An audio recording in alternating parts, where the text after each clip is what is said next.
Military veterans will undoubtedly reap the benefits of a medical device that was designed by a respiratory therapist for the VA Pittsburgh. Kathy Aby's invention improves the accuracy of blood oxygen and heart rate measurements in patients with poor blood circulation and breathing difficulties. Her device uses a chemical energy heating source to warm a patient's before their blood oxygen and heart rate are measured. The device is called a pulse oximeter. The VA has received a patent for this invention, and the VA Pittsburgh is working with the Human Engineering Research Laboratories to develop the product. Joining us now are three guests: respiratory therapist Kathy Aby, Dr. Ali Sonel, Chief of Staff at VA Pittsburgh, and Dr. Arif Rahman, Director of the Catheterization Lab for the VA Pittsburgh. Hey, welcome to the show. Congratulations, Kathy. Thank you. This is very great. Much. So you've got some samples here. Yes, sir. Which you can show us. This is a pretty classic. That's the normal. Do you call it oximeter? Is that the right word? Yeah, it's the actual pulse ox probe. So if I wanted to use it right now, I would put my finger right about here. Yes, sir. And you would fold that over. Right. And then you can measure. Right. Turn on the monitor, and we should get hopefully a heart rate and a saturation level. And why is it important to know that? During procedures in the cardiac cath lab, we have to be the second pair of eyes for our physicians. They concentrate on procedures, blockages in the vessels, and taking care of that area. We have to watch the monitor to make sure the heart rate, the oxygen levels are good, right, the patient's blood pressure.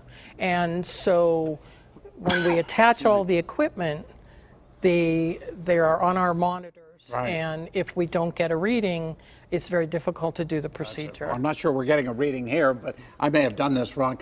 Let me ask you, doctor, how unusual is it for a respiratory therapist or anyone at the VA to come up with a new product?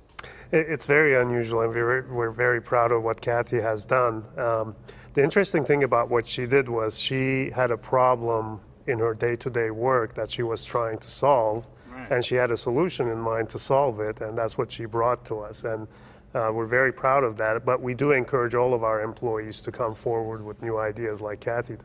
Well, I should ask you, Dr. Rahman, in the laboratory, in the catheterization, right, what exactly this new product, tell us about that. I'm going to take this one off. Sure. Because you have a new one that's a little different.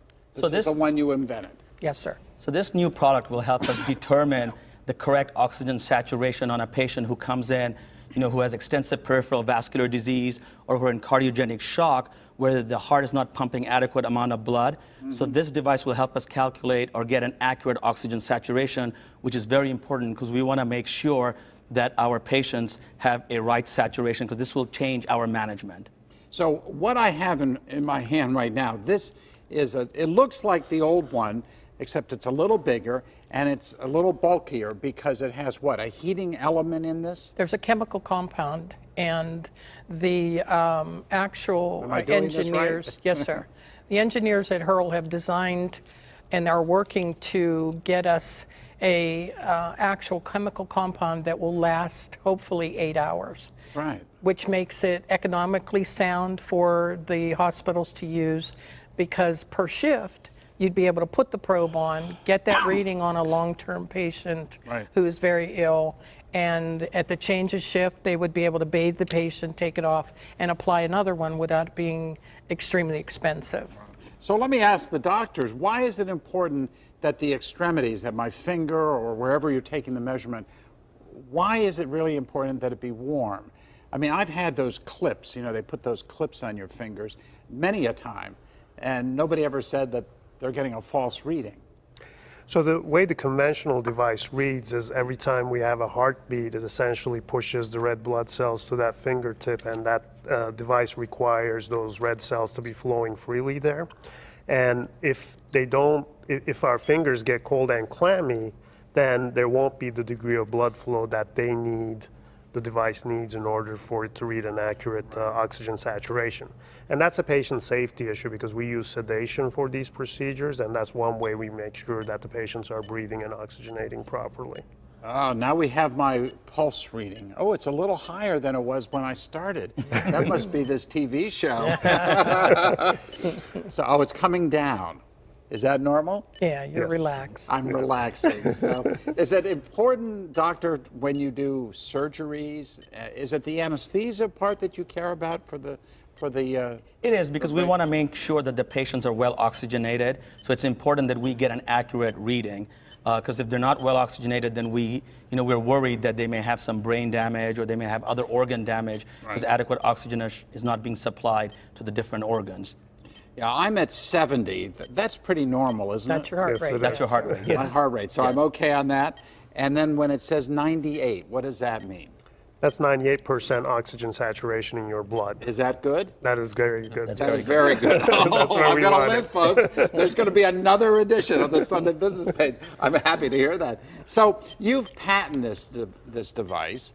Does that mean that there's going to be a little economic value to the VA Pittsburgh or the VA in general? Because I'm assuming other hospitals in the private medical care system will start to use this. Yes, we actually hope that this will become the standard practice across healthcare in the world, not just in the U.S. There is actually, VA does have a technology transfer program, and that is what we work with Kathy to get the patent filed. And essentially, once the patent is filed, then the VA can develop either a licensing agreement with another organization to further develop the technology, or use what we call a cooperative research and development agreement to further develop it. So after the development, any revenues that come in, Kathy will actually get 50% of those revenues, and Good. the medical center. Good. I'm glad to hear that. Hey, thank you so much for coming in and talking to us about this. It's really great to see the VA hospital here in Pittsburgh doing something that's a good news story. Yes, it is. So thank you again for being with us. We appreciate it. Thank you very much for having us. We'll be back with more of the Sunday Business Page in just a few moments. Stick with us.